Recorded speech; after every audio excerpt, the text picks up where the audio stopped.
చలిబోనం పెడితే అమ్మవారు పోషమ్మ తల్లి చల్లంగా చూస్తుంది అన్ని నమ్మకంతో మేమందరం వచ్చి ఇట్లా చలిబోనాలు పెట్టాము.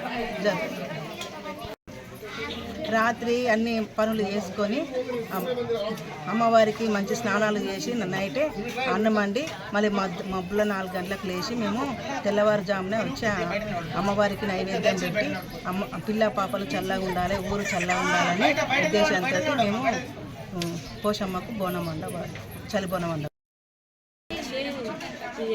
అమావాస్య తర్వాత చలిబోనం అనేది పెడతాం. మాకు ఇది పోషమ్మ తల్లికి కుటుంబ సభ్యుల చలిబోనం అర్పిస్తే కుటుంబ సభ్యులు బాగుంటారని చెప్పేసి